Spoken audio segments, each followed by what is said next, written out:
देखिए, चुनाव के एक दिन पूर्व मुझे जान से मारने की साजिश थी और ये साजिश कोई और नहीं, यहाँ का पूर्व विधायक और निर्दलीय प्रत्याशी मंजीत सिंह ने किया था। और लगभग 100 गुंडे योजनाबद्ध तरीके से 9:15 बजे के आसपास रेवती मुख्य सड़क पर हम पर उन लोगों ने कातिलाना हमला किया। ये और बात है कि हमारे जो गार्ड्स थे उनके सूझबूझ से और हमारे ड्राइवर के सूझबूझ से हम बच गए, नहीं तो चुनाव में करारी हार को देखते हुए ये लोग बौखला गए हैं और ये चाहते थे कि इलेक्शन के एक दिन पहले जो विनिंग कैंडिडेट है उसकी हत्या हो जाए ताकि चुनाव प्रभावित हो जाए।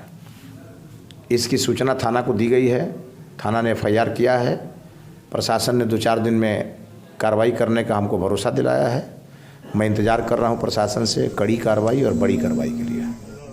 आज संध्या 9:15 बजे के आसपास मैं अपने क्षेत्र में अपने कार्यकर्ताओं से संपर्क के लिए जब मैं निकला, मेरे साथ माइक्रो ऑब्जर्वर भी था, प्रशासन की गाड़ी भी थी, मेरे गार्ड्स भी थे और मैं रेवती और हकाम का जो मुख्य सड़क है, जब वहाँ मेरी गाड़ी पहुँची और हमारे 4-5 उस पंचायत के जो कार्यकर्ता थे वो हमको जब सड़क पर मिले और उनसे मैंने जानकारी लेनी चाहिए कि भाई बूथ का कागज़ पहुंचा कि नहीं, पोलिंग एजेंट वगैरह हुआ कि नहीं, क्या परेशानी है, कोई दिक्कत है। जगह जगह से खबरें आ रही थी कि निर्दलीय प्रत्याशी मंजीत सिंह के लोगों के द्वारा रुपए बांटे जा रहे हैं, साड़ियां बांटी जा रही है और हमारे कार्यकर्ता उसको लेके बौखलाए हुए थे। और जब मैं उस सड़क पर उनसे मिल करके बात कर रहा था,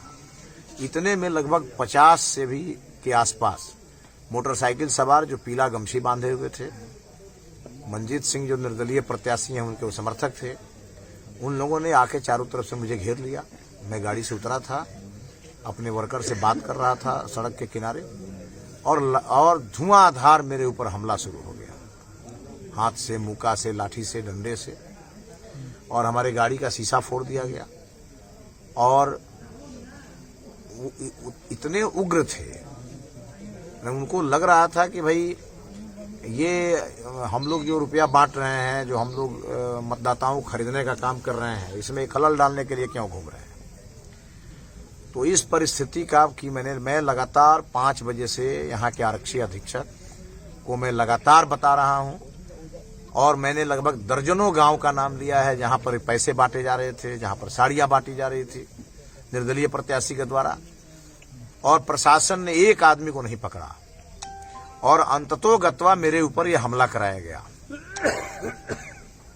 मैं बैकुंठपुर थाने में मैं जमीन पे बैठा हूं, मैंने सूचना जिला प्रशासन को दिया है और जब तक मंजीत सिंह और उनके गुंडों की गिरफ्तारी नहीं होगी तब तक मैं यहां से हिलने वाला नहीं हूं।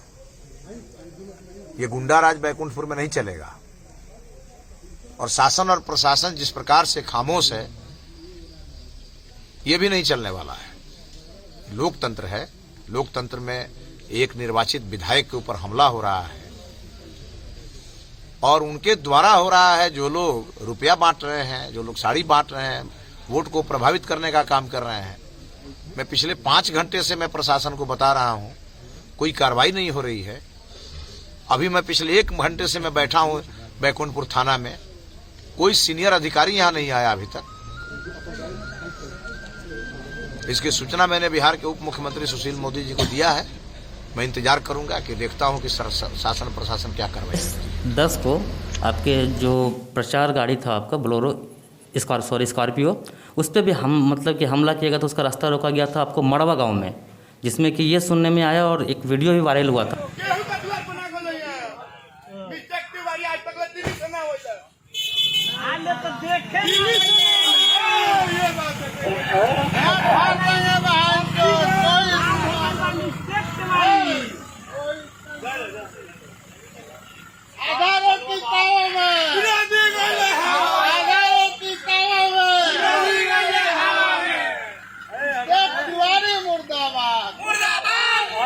देखिए, यही दुर्भाग्य है कि 22 तारीख को हमारे प्रचार रथ को रोका गया, हमको गाली गलौज किया गया, हमारे कार्यकर्ताओं को डराया धमकाया गया।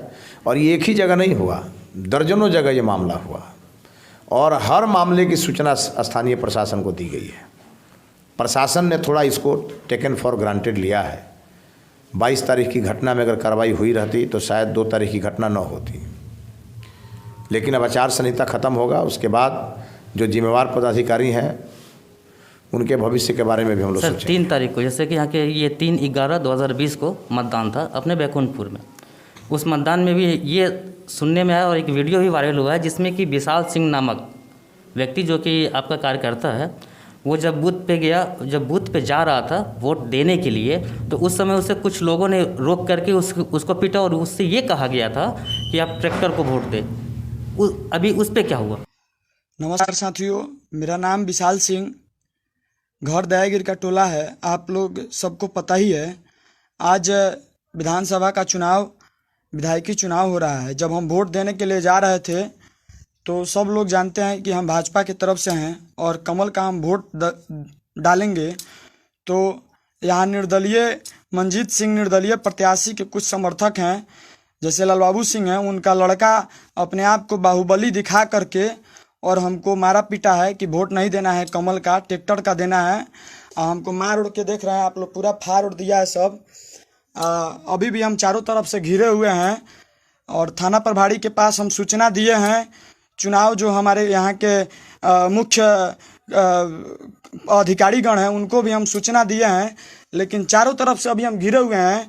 अगर गांव के लोग नहीं बचाते तो शायद आज हमारी देहांत भी कर दी जाती, हम मृतक घोषित हो जाते अगर आज गांव के लोग नहीं बचाते तो। लेकिन गांव के लोग किसी तरह बचा करके निकाले हैं और मंजीत सिंह जो निर्दलीय प्रत्याशी हैं उनके गुंडागर्दी समर्थक लालबाबू सिंह, उनके लड़का अभिषेक सिंह जिसका नाम है, वही हमको मारा पीटा है, पूरा कपड़ा उपड़ा पूरा चारों तरफ से फाड़ उड़ दिया है, गांव में पूरा हलचल मचाया है और सामने घेरा भी है कि अगर वो निकलता है तो उसका मर्डर कर दिया जाएगा। तो हम यही जिला प्रशासन से बार बार अनुरोध करेंगे कि हमारी रक्षा की जाए, और नहीं तो ये लोकतंत्र की ये कोई राजा प्रजा की ये नहीं है कि राजघराना का नहीं है कि राजा कोई हम वोट देंगे। ये लोकतंत्र है, जिसको इच्छा हम उसको वोट देंगे और ये इच्छा के अनुसार वोट देने का काम है। फिर भी हमारे ऊपर बलाबस्ती और मारा गया है, घुसा चलाया गया है, चप्पल चलाया गया है, उसके पूरे परिवार के तरफ से एवं उसके साथियों के तरफ से मारपीट करके चारों तरफ से हमें मैंने पूरा जख्मी किया गया है। अगर लोग नहीं बचाते तो हम मृतक घोषित भी हो जाते। तो हम बार बार बैकुंठपुर प्रशासन और जिला प्रशासन से यही आग्रह करते हैं कि भाई लोकतंत्र के अधिकार में भी हनन हो रहा है और ये मंजीत सिंह जो निर्दलीय प्रत्याशी हैं उनके गुंडा लोग कर रहे हैं। तो इसलिए हम जिला प्रशासन से आग्रह कर रहे हैं कि भाई हमारी रक्षा की जाए, नहीं तो हमारी देहांत कर दी जाएगी, हम मृत घोषित हो जाएंगे।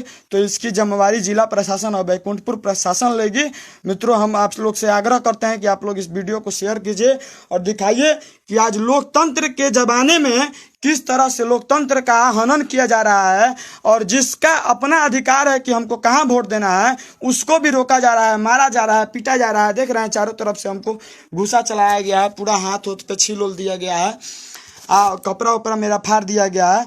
इसलिए हम आग्रह कर रहे हैं जिला प्रशासन से और बैकुंठपुर प्रशासन से कि इस लोकतंत्र के अधिकार में, जहाँ पे सब लोग को अपनी अपनी अधिकार है कहाँ कहाँ वोट देना है, और उसमें किसी को मारा जा रहा है, पीटा जा रहा है, धमकाया जा रहा है, तो वहाँ प्रशासन अभी तक नहीं पहुँची है। हालांकि हम प्रशासन को सूचना किए हुए 5 मिनट हो गया, देखते हैं कब तक प्रशासन आ रहा है। लेकिन हम एक बात कह देना चाह रहे हैं लाइव से कि लोकतंत्र में लोकतंत्र का हनन हो रहा है और अगर हमें कुछ होता है, अभी तो चारों तरफ से हम घिरे हुए हैं, जो निर्दलीय प्रत्याशी के गुंडा लोग हैं वो लोग हमको घेरे हुए हैं, लेकिन हम कह रहे हैं कि अगर हमको कुछ होता है तो इसकी जिम्मेवारी जिला प्रशासन और बैकुंठपुर प्रशासन होगी। हम सूचना दे दिए हैं। मित्रों, आप लोग से ज़्यादा अपील है कि आप लोग शेयर कीजिए। आज जिस तरह आम जनता को परेशान किया जा रहा है कि नहीं ट्रैक्टर पे ही वोट देना है, कमल को दोगे तो मारेंगे, आज हमको मारा भी किया, कपड़ा फाड़ दिया गया। तो हम आग्रह करते हैं कि इस पे कार्रवाई हो, जल्द से जल्द आरोपी जो है, जो गुंडागर्दी लोग हैं यहाँ पे, उसको अभी तुरंत पकड़ा जाए।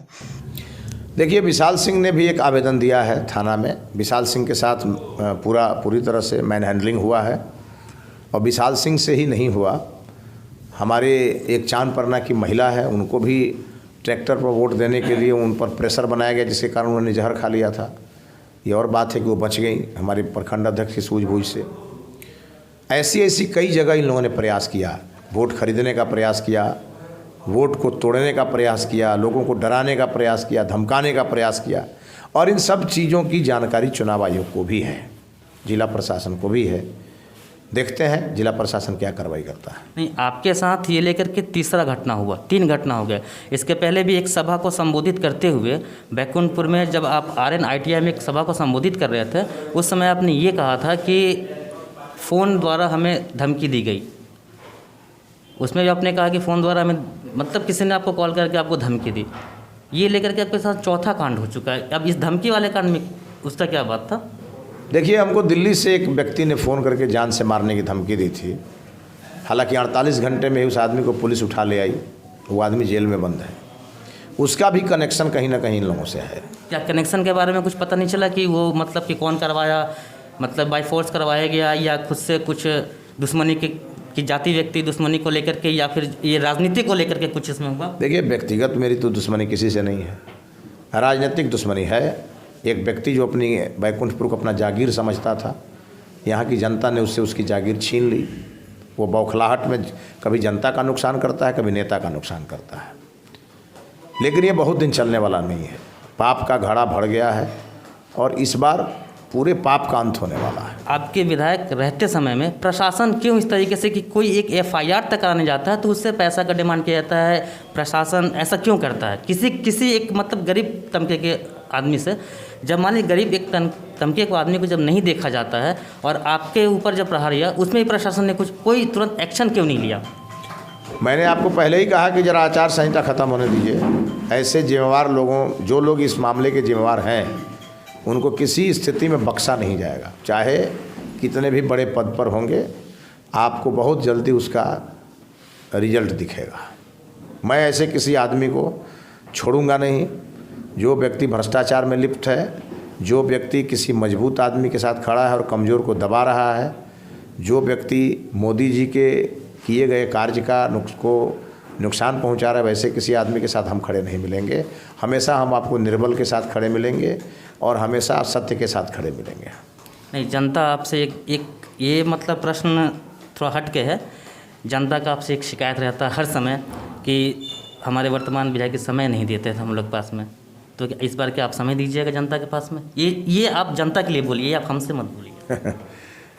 देखिए, बैकुंठपुर में हमारी आम जनता को हमसे कोई शिकायत नहीं थी, लेकिन जो लोग हमारे खिलाफ विकास को मुद्दा नहीं बना पाए, जो लोग हमारे खिलाफ और कोई मुद्दा नहीं बनाए, भ्रष्टाचार को मुद्दा नहीं बना पाए, चूँकि मुद्दा हमारे खिलाफ कुछ था ही नहीं। मैंने तो जनता से कहा है कि अगर आपको विकास चाहिए तो विधायक को फ्री छोड़ना पड़ेगा, और अगर विकास नहीं चाहिए तो विधायक को कह दीजिए मैं 5 साल कहीं नहीं जाऊंगा, मैं दिन रात आप ही के आगे पीछे रहूंगा, फिर अगले चुनाव में मैं जाऊंगा तो आप हमसे विकास मत मांगिएगा। दोनों चीज़ें एक साथ नहीं हो सकती। अगर मैं असेंबली अटेंड करूंगा तो क्षेत्र में नहीं रह सकता, अगर मैं लोगों के काम के लिए मैं दिल्ली पटना करूंगा तो क्षेत्र में समय कम दूंगा। लेकिन मैं इन दोनों चीज़ों के बीच इस बार कैसे कोऑर्डिनेट किया जा सकता है, कैसे सामंजस्य बनाया जा सकता है, मैं इसका पूरा प्रयास करूंगा। और आपको एक और बात बता दूं, इन 5 वर्षों में मैं कोई कनाडा घूमने नहीं गया था। मैं या तो गांव पे रहा, या तो क्षेत्र में रहा, या तो पटना के या दिल्ली के सचिवालय का दौरा किया। मैं लगातार, मेरे मन में जुनून है कि बैकुंठपुर को कैसे मैं देश का नंबर 1 कंस्टिट्यूंसी बनाऊं। और यही कारण है कि एक क्षेत्र में 274 सड़क 5 साल में नहीं बन सकती है, वो मैंने करके दिखाया है। एक क्षेत्र में पूरे देश में जो नहीं हुआ वो रिवर फ्रंट यहाँ हो रहा है। पूरे गोपालगंज छोड़ दीजिए, 1 अरब 24 करोड़ रुपए की योजना एक जल संसाधन में नहीं मिल सकती है। लिफ्ट इरिगेशन की स्वीकृति नहीं हो सकती है। छोटी लाइन बड़ी लाइन में नहीं तब्दील हो सकती है। एक्सप्रेस ट्रेन का परिचालन नहीं हो सकता। ये सब मैंने करके दिखाया है और आगे बहुत कुछ करने की तमन्ना है। मैंने अपने 10 पॉइंट प्रोग्राम जनता के बीच जारी किया है। वो 10 पॉइंट प्रोग्राम 5 साल के लिए मैंने जारी किया है, मैं उसको 3 साल में पूरा करके दिखाऊंगा। सर, एक आखिरी बात आपसे, लास्ट ये सवाल रहेगा। आपने एक वेबसाइट लॉन्च किया है जिस वेबसाइट का नाम है www.mithleshtiwari.com।